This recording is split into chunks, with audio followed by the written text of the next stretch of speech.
Bom dia, irmãos. Graça e paz. Vamos fazer uma oração antes da gente ter uma breve meditação na palavra. Amém. Senhor, nós queremos mais uma vez aqui juntos te agradecer por essa manhã que o Senhor nos deu. Senhor, muito obrigado por ter dado o seu Filho para morrer em nosso lugar. Obrigado pela expiação de todo o pecado, Senhor. Obrigado porque agora o Senhor está sentado no trono, conduzindo muitos filhos à glória. E nós cremos que nós somos esses filhos que o Senhor tem conduzido nesse tempo. Senhor, essa manhã, para nós é uma manhã de muita alegria, porque nós sabemos que foi o Senhor que providenciou para nós. Não foi por mão de nenhum homem, mas foi o Senhor mesmo. Então nós somos gratos e recebemos com toda gratidão, Senhor. Queremos te pedir que no nome de Jesus, que o Senhor possa falar ao nosso coração por meio da tua palavra. Que o Senhor possa inspirar o nosso coração, os nossos ouvidos, no nome de Jesus Cristo. Que o nosso coração possa ser aquecido pela tua palavra. Que possamos sair daqui com um vislumbre maior, um crescimento maior de quem é o Senhor. No nome de Jesus Cristo, nós oramos. Amém.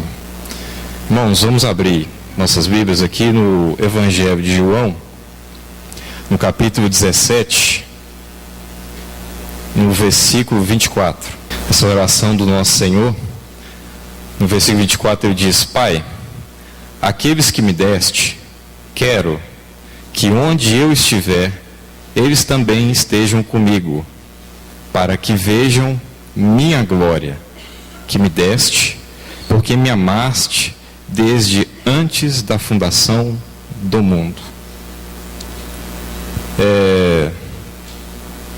Na quinta-feira, para aqueles irmãos que vieram à reunião, o Senhor tem nos falado nesses últimos dias sobre a apostasia desses últimos tempos, né? E na quinta-feira foi nos falado a respeito da glória do Senhor. O desejo do coração de Moisés de ver essa glória. E o desejo, enquanto por outro ministério de Arão, era um ministério que estava simplesmente empenhado a agradar o povo. Mas por outro lado nós tínhamos Moisés, que tinha isso no seu coração. E se nós formos observar aquela oração de Moisés, o clímax daquela oração é isso: Senhor, deixe-me ver a sua glória. Se nós formos estudar João capítulo 7, 17, nós vamos ver que essa palavra glória, glorifica-me, ela se repete muitas vezes. E ele está orando por nós. E o clímax dessa oração também é o quê? Pai, que eles possam ver a minha glória. Vocês veem que no Antigo Testamento houve um limite. Deus disse para Moisés que ele não poderia ver a glória dele. Ele disse: homem nenhum pode ver a minha glória e permanecer de pé. Então ele colocou ele entre aquela fenda, aquela rocha. Agora no Novo Testamento, todo o empecilho é jogado para baixo. Porque o Senhor ele removeu todos os empecilhos que nos impediam de ver a glória de Deus.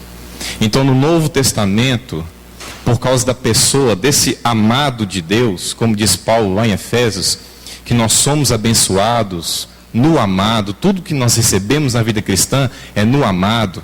Agora no Novo Testamento, o Senhor Jesus Cristo como sacerdote, ele pode orar com bastante liberdade e dizer: Pai, que eles vejam a minha glória.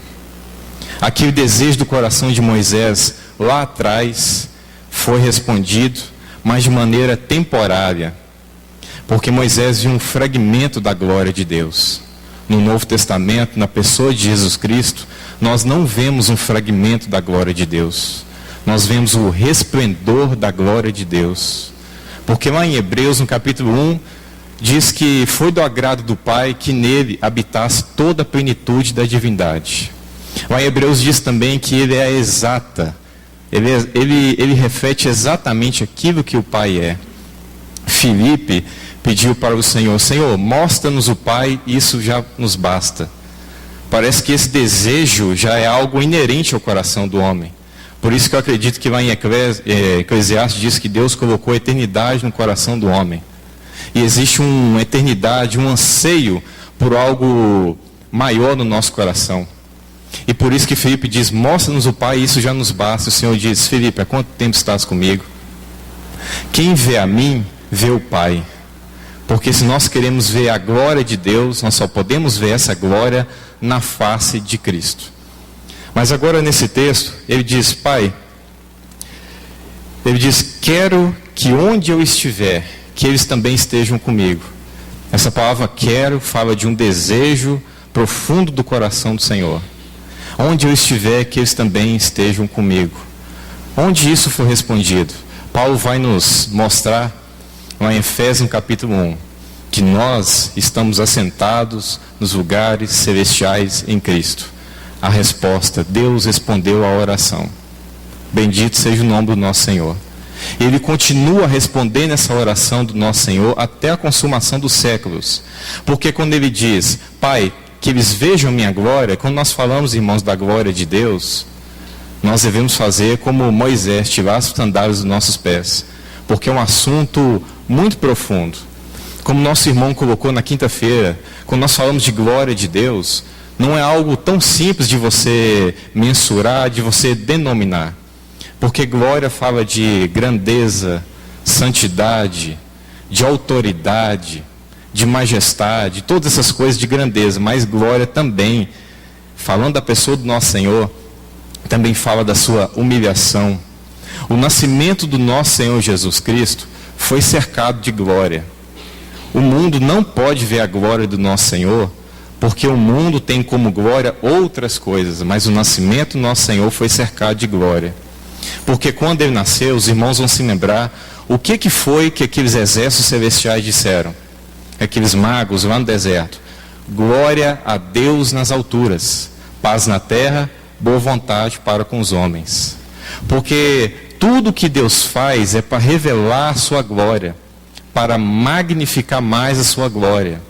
Mas nós temos vivido um tempo tão delicado da história da igreja, onde os homens têm feito o quê? Colocado a glória de Deus em segundo plano. Então talvez nesse tempo de hoje seria boa vontade para com os homens, paz na terra, aí depois, glória de Deus. Mas na ordem das escrituras não, glória a Deus nas alturas, depois paz na terra, depois boa vontade para com os homens. Porque a glória de Deus sempre em primeiro lugar. Nunca algo secundário, mas sempre em primeiro lugar. Mas aqui, o Senhor, Ele ora, nessa oração os irmãos conhecem. O Senhor ora para que Deus possa guardar os seus nesse mundo. Ele diz que enquanto Ele estava aqui, Ele guardou e fez isso muito bem. Nenhum deles foi arrebatado da sua mão, a não ser o filho da perdição, para que se cumprisse as Escrituras. Então agora o Senhor vai subir aos céus. Ele pede, Pai, guarda-os. Então o Senhor pede para que o Pai o guarde, mas também pede para que eles possam ter esse vislumbre da sua glória. Mas que glória é essa que o Senhor está dizendo aqui? Porque, como eu disse no início, quando nós falamos de glória de Deus, o assunto é extenso e profundo. Mas aqui ele tem uma glória em vista. A glória que ele tem em vista é essa glória que ele recebeu do Pai como sumo sacerdote. Então, eu coloquei alguns pontos para a gente poder meditar nessa manhã, antes de partirmos o pão. São 4 pontos. Primeira coisa, a maior necessidade da igreja sempre foi em ver a glória de Deus. Essa é a maior necessidade. Você quer uma prova disso? Os 2 livros que falam mais de apostasia, de esfriamento espiritual, Hebreus, fala de apostasia, de retrocesso. Apocalipse, as 7 igrejas, fala de esfriamento, fala de abandono do melhor amor, igreja de Éfeso. Mas é interessante que nesses 2 livros, vocês vão ver o seguinte, que antes de mais nada, o Senhor, o que ele faz? Ele revela primeiro a glória do seu Filho. Porque a única coisa que vai segurar-nos, que vai nos levar a perseverar até o fim, é uma visão crescente da glória de Deus. Somente a visão da glória de Deus pode nos levar a perseverar até o fim. Qual foi o segredo de Paulo? Paulo crescia na graça e no conhecimento do Senhor. E cada vez mais que ele conhecia o Senhor, ele tinha no coração que ele tinha conhecido muito pouco, porque esse é o sentimento que dá no nosso coração, quando espiritualmente mesmo, em realidade espiritual, nós estamos caminhando em um pleno conhecimento do Senhor. É como se aquilo que nós estamos conhecendo hoje não é nada, aí nós precisamos prosseguir mais, prosseguir mais. Por isso que ele diz que ele avança, avança, avança. Porque a vida cristã, ela é o quê? Nós já ouvimos aqui muitas vezes da parte do Senhor, ela é ascensional. Porque como qualquer tipo de organismo de vida, quando você planta, qualquer planta, alguma coisa, qual que é o objetivo? Que ela cresça. Se ela não cresce, é porque ela está morta. Assim também na vida cristã. Lá em Apocalipse, antes de João escrever sobre aquelas 7 cartas, o que o Senhor faz com João? O Senhor Jesus, então, aparece para ele com toda a sua glória de sumo sacerdote. Aquele cinto de ouro como aquele sacerdote do Antigo Testamento. E detalhe, aquele cinto do Antigo Testamento, do sacerdócio, era bordado de ouro. O cinto do Senhor, que apareceu lá em Apocalipse, ele é todo de ouro. Aí você vê aquela face resplandecente, que é algo infinitamente maior do que aquela experiência que Moisés teve lá no Antigo Testamento. Porque o Senhor ele não reflete nada, ele é a própria luz. Porque na Nova Jerusalém não vai haver necessidade de sol, porque o Senhor mesmo iluminará essa cidade com toda a sua glória, cumprindo a profecia de Isaías, que toda a terra se encherá da glória do Senhor. Então, irmãos, tudo que o Senhor quer comunicar para a sua igreja, para livrá-la de toda apostasia, de toda frieza, é algo inerente à sua própria pessoa, à sua própria natureza. Então, essa é a maior necessidade. Em segundo, ver essa glória traz conforto. Por que traz conforto? Porque nós olhamos para ele. Vamos abrir um texto aqui em Hebreus, no capítulo 2, por favor. Hebreus 2, vamos ver o versículo 8. Sujeitaste todas as coisas debaixo dos seus pés, porque sujeitando-lhe todas as coisas, nada deixou que não tivesse sujeito a ele. Agora, presta atenção nessa parte. Agora, porém, ainda não vemos que todas as coisas estão sujeitas. Realmente, nós ainda não temos uma visão nítida. Nós cremos pela fé. Aí ele diz, mas vemos Jesus, aquele que foi feito um pouco menor que os anjos, coroado de glória e de honra por causa do sofrimento da morte, para que pela graça de Deus experimentasse a morte em favor de todos. Conforto. O mundo está um caos, o mundo não tem expectativa, mas nós vemos Jesus coroado de glória, sentado à direita de Deus Pai. Essa visão dessa glória de Cristo, que Ele recebeu do Pai agora, isso traz conforto para o nosso coração. E também traz conforto para o nosso coração, porque nós sabemos que o nosso destino, ele é certo. Nós sabemos que por mais que as nações vão se desfazendo, o Senhor é o mesmo ontem, hoje e eternamente. E que o seu trono não pode ser removido nem para a esquerda e nem para a direita. Independente daquilo que acontece no nosso coração, um dia nós acordamos de uma forma, outro dia nós acordamos de outra forma, mas não, o trono do Senhor, ele permanece o mesmo, irremovível. Esse é o maior conforto que nós temos. Um conforto tal de saber que esse ofício que ele recebeu do Pai agora, ele pode, como o livro de Hebreus diz também, vir em socorro aos seus irmãos, porque ele sabe o que é padecer. Ele tem compaixão das nossas fraquezas, graças ao Senhor. É um conforto muito grande ter uma visão da glória de Cristo na eternidade. Por isso que o Senhor Jesus Cristo, falando para que o Pai os guarde no mundo, ele linkou com isso, que eles vejam minha glória.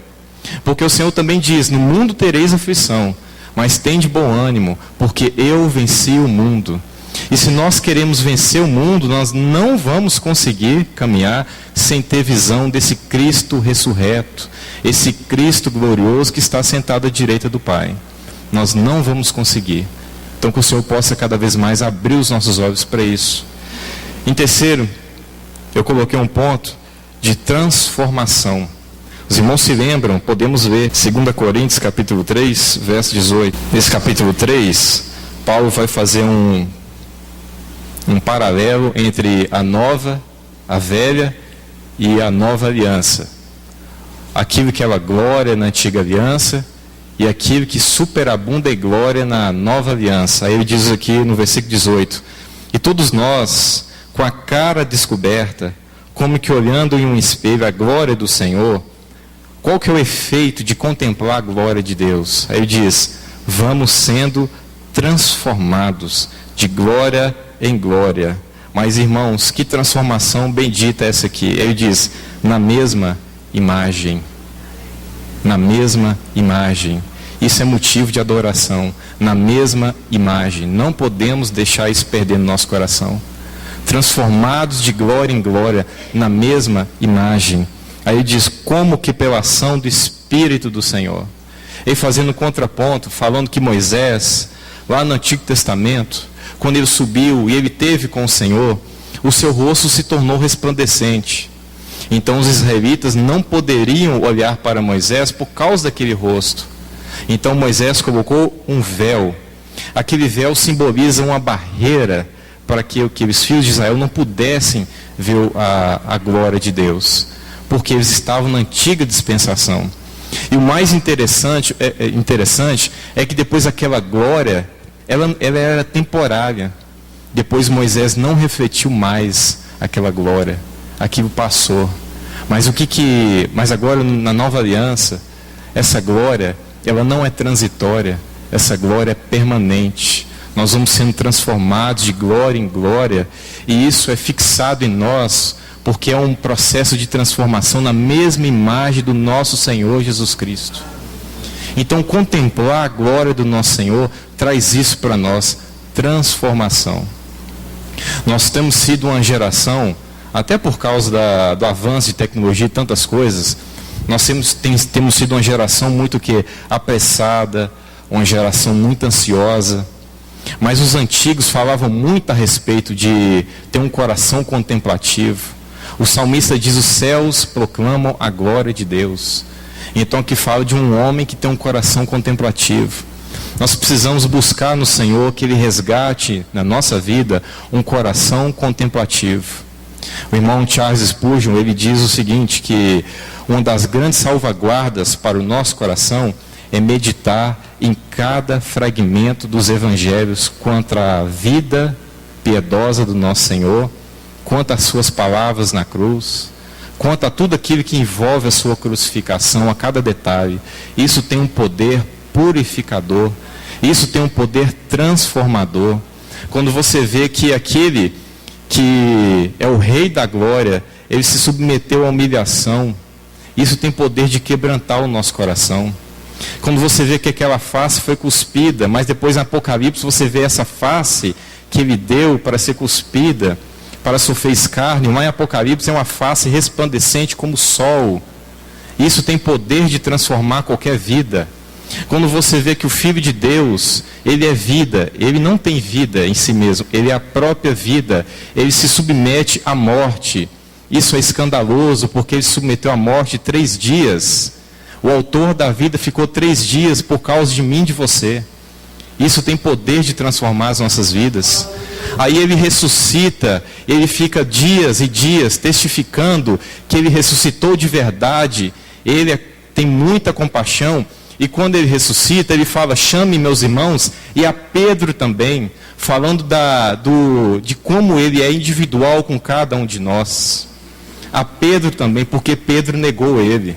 Acredito que Pedro já deveria estar com o coração repleto de medo, né? Eu neguei ele 3 vezes, agora ele ressuscitou, o que vai ser da minha vida, né? Mas ele diz: chama Pedro também, porque o Senhor é misericordioso.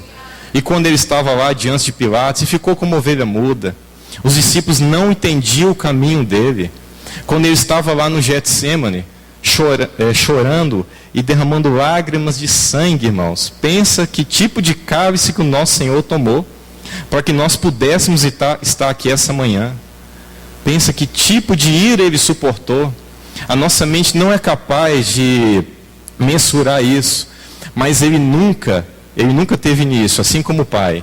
E da mesma forma, essa comunhão dele com o Pai nunca teve um início, nunca teve um meio e nunca terá um fim. Agora pensa só, que escandaloso, na cruz ele ficou sem isso. Ele não pôde ver mais isso.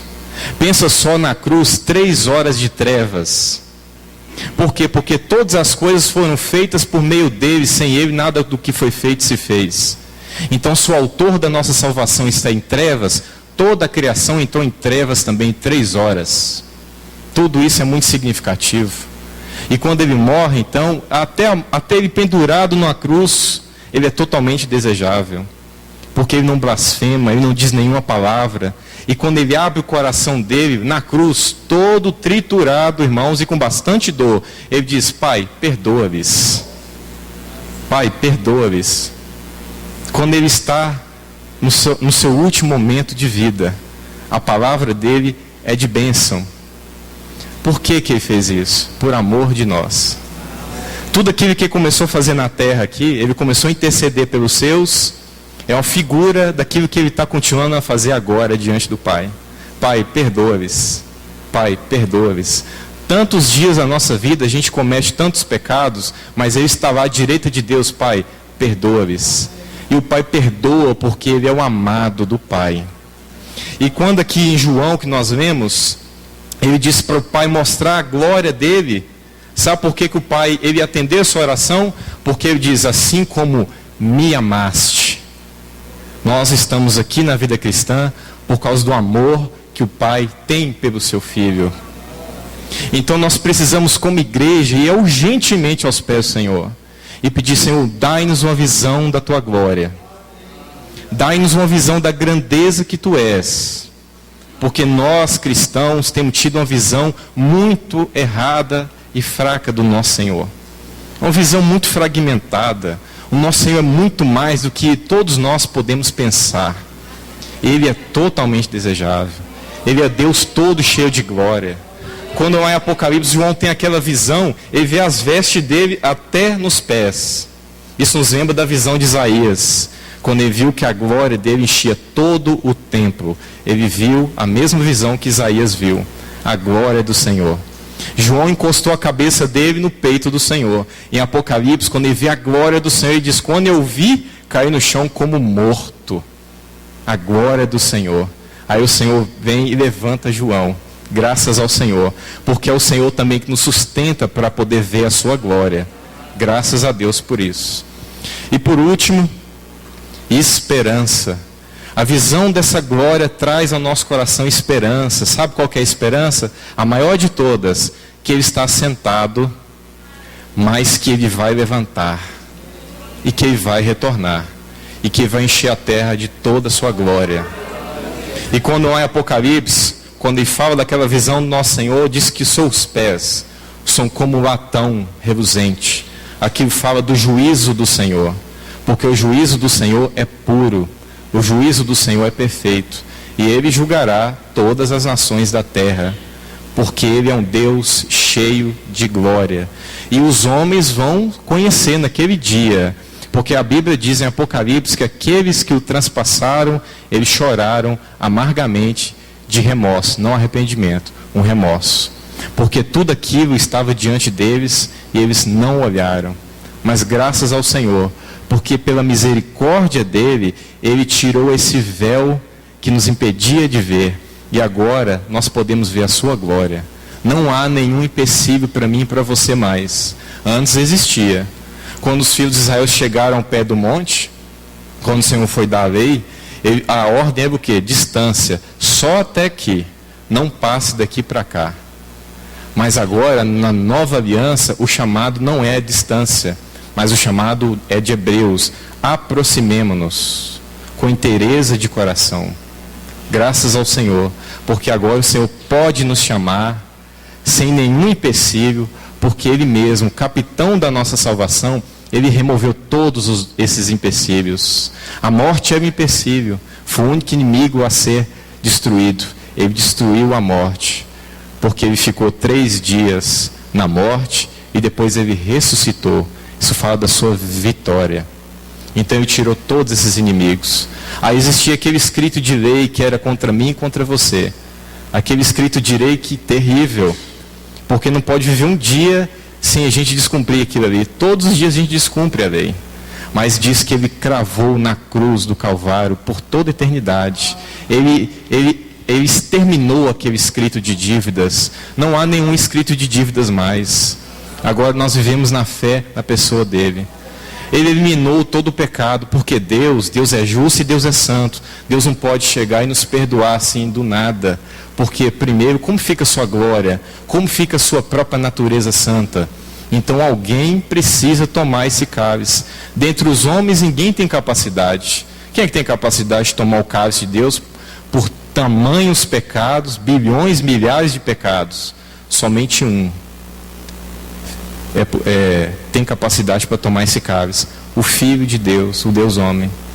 Em Hebreus fala da glória do seu sacrifício. Que glória de sacrifício é esse? No Antigo Testamento falava de muitos sacrifícios que eram oferecidos. Muitos sacrifícios. Então pensa então, irmãos, milhões e milhões de litros de sangue de animais. Mas lá em Hebreus diz o seguinte, que ele ofereceu a si mesmo uma única vez. Glória do seu sacrifício. Isso fala do poder do seu sangue. Uma única vez. Sem necessidade de repetição. Ele não precisa mais repetir isso. Porque a sua vida dada em oferta, isso mesmo já é algo muito glorioso. Isso mesmo já é necessário para aplacar toda a ira de Deus, satisfazer o coração do nosso Pai.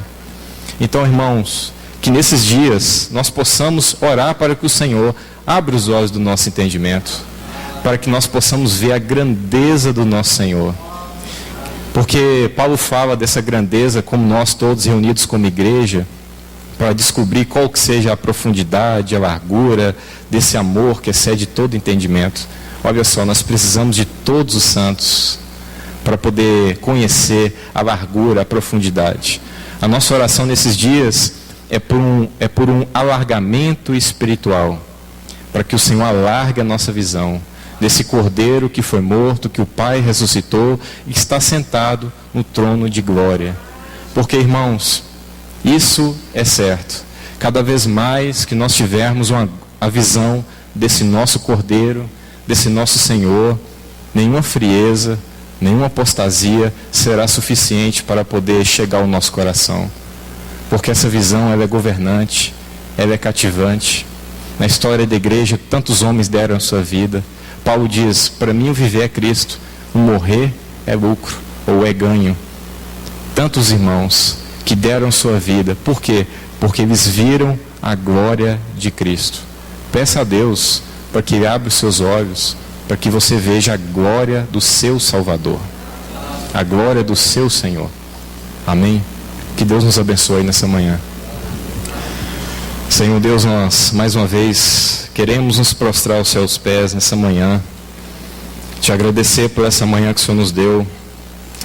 Senhor, obrigado, porque o Senhor orou por nós, o Senhor intercede por nós, o Senhor não para de interceder por nós. Obrigado porque o Senhor orou ao Pai para que pudéssemos ver a sua glória. Senhor, a sua glória é o presente que o Senhor deu à sua igreja. Oh Deus, abre os nossos olhos para que possamos ver essa verdade. A glória do Senhor foi dada para a sua igreja.